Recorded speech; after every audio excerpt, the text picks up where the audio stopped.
Hi guys! Tattoo tayo ulit. Ito ang design ng mga client natin. Couple tattoo sila. Hi! Hello! My clients from Poland. Let's go! You ready? Yeah. Excited! Yun, napa-8 pa si ma'am. Yan, nag-stencil na ako.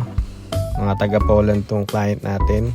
Newlywed sila. Bali, nag-celebrate sila ng honeymoon dito sa Pilipinas.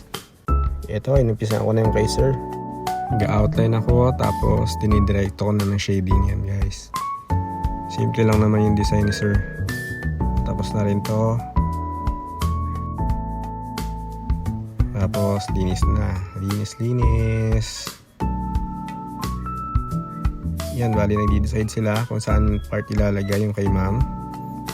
Nag-decide sila na dyan sa may rib ilalagay. Yan, stencil ko na. Double check kung pantay. Check ulit ni ma'am. At start na tayo kay ma'am. Ganun din ang procedure na ginawa ko dyan. Outline, tapos dinediretso ako na ng shading. Since minimal lang naman yung design nila. Yan, patapos na rin to. And linis na rin natin yung kay ma'am.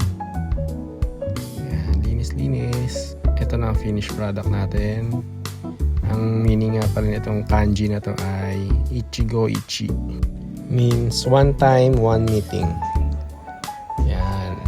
Thank you sa client natin. Babalik daw sila dito. Alright, thank you.